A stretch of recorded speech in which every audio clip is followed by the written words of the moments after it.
Good evening, everyone. Time for another silver update.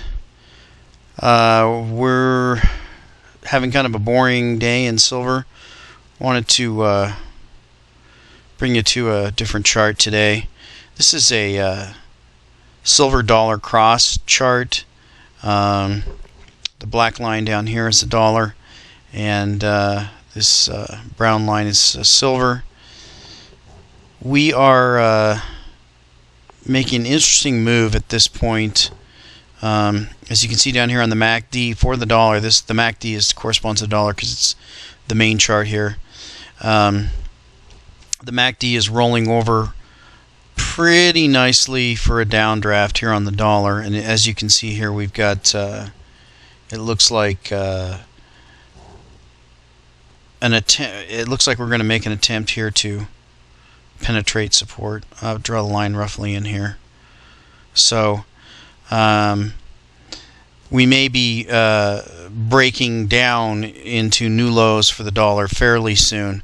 We could always bounce, but it looks everything's stacking up, looking to be try to find new lows short term in the dollar.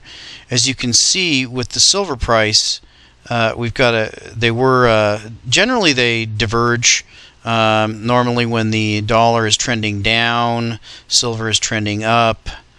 You can see same thing here and here. When the dollar rallied, silver crashed. And it kind of met up here, and then the dollar started trending down again. Silver started trending up again, and then the dollar started trending down, and we had that huge breakout, and then silver broke down at the same time the dollar broke down. That's just a recent phenomenon, and now as the dollar is continuing down, silver has turned. So we may move back to the traditional pattern of dollar weakness equals silver strength. Hopefully that's what we're seeing. Go into a little near-term view. We can see a little bit better on the 30-minute chart. We can see that the dollar is kind of drifting down, and you can see from roughly January 5th to 9th or so, we had this trend of the dollar and silver falling with each other, and silver made a brief rally and then continued down. And now we may be seeing a divergence in that now that silver has perked up. We'll just have to wait and see what silver does. I think the dollar is going to continue down. The question is, will silver turn around and continue down with it, or will silver turn up and resume its pattern of moving the opposite direction of the dollar? So I think that's probably what's going to happen. If we just pull up the raw silver chart itself, the MACD that we've been watching down here has crossed over on the daily, and as I've been pointing out for many days, that is a significant low that rivals the low back in January of last year, and then all the way back to the fall of 2008 with a sub $9 silver price. So if this holds as a bottom, it'll be a nice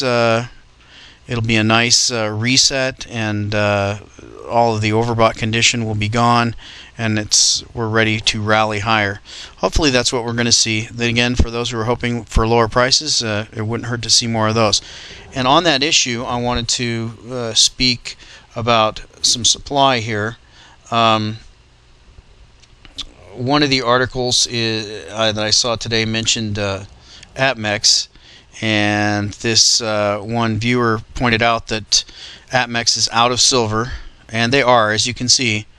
They're delivering, Eagles, they're delivering 218, so that's a couple weeks out, more than a couple weeks out. That's for the 2011 Eagles, and there's the tubes. Now, if you remember, not too far back, I think one of our viewers pointed out that they had something like 46,000. They apparently have burned through that. And we have another article on Zero Hedge about Scotia Makata, and that they have sold out of all their silver bars, and that's really interesting because they have, it's not the official Canadian mint, but it's one of the real big ones up there. Some have implicated them in the silver manipulation, but they're in the business. But they're sold out, and that's covered on Zero Hedge. I'll put that link down below. And then another article I wanted to point out was that Clive Mond has an article on his gold market update, and he's pointing out something similar that I've seen. He's pointing out there's a piercing pattern that has occurred in gold, or reversal. That's a traditional candlestick. I don't follow candlesticks in that sense. I really only follow candlesticks to show me things like these spikes here, just to show me volume and price at a certain point, open and close sort of thing. But there's a lot of people who follow these patterns of candlesticks, and so I'll take his word for it. The main thing I want to point out is he's pointing out with silver down at the bottom here, he has a chart here which has the same bullish engulfing pattern in silver. As you can see, you had this day here where it traded in the red, and then the next day it traded below and above, so that's kind of a reversal pattern. But what I wanted to point out is he also points out the same. It says oversold on RSI. This is actually the MACD. So he's seeing the same MACD that I'm seeing, and showing the RSI turning up. So I'll go ahead and link that article too. He comes to the same conclusions as I have been. And then finally, I wanted to talk about a YouTube article, or a YouTube video that is on Buchan Bull Bullion's channel. And this is a real interesting video you want to watch. It's about, in Canada, the Royal Canadian Mint is they're issuing these $20 face. And welcome to Buchan Bull Bullion. Just a super quick $20 face coins, 49 silver, and they're the viewers of a possible zero risk investment. The amount of silver in them is let's see, how many? 6 grams. If you go to mint.ca, I think it's only about $10 worth of silver. And you can purchase it for but what's fascinating is that this commemorative has a $20 face value. So, and they're selling it for $20. So you can buy this. Now you can only get 3, but it's a fascinating concept if you think about it. You take a coin that's got about $10 in silver value, or 8 or 9, something like that, and then you sell it for $20 face. You guarantee that value because you make it legal tender at 20. So if silver falls, you can always just go spend it at the store because it's legal tender. So it's kind of got a bottom. That's why he says this is a riskless play here. But it's got a locked-in bottom of 20. It can't go below what you bought it for, but it can always go up. So that's a real interesting idea that they would do that. And readers have pointed out that that sets the price of silver at $80. It's almost like a tacit admission by the RCM that silver is really worth about $80, and they're limiting that. And isn't that fascinating? Because there's tremendous profit in this for them, because it only costs them $8 or $9 for the silver, and maybe $1 or $2 for the stamping it, and here they're selling it for 20, and they're having to limit how many they're selling. I mean, it's a great idea. I'd never thought of it, but it just shows you how vulnerable the silver market is to anybody doing anything.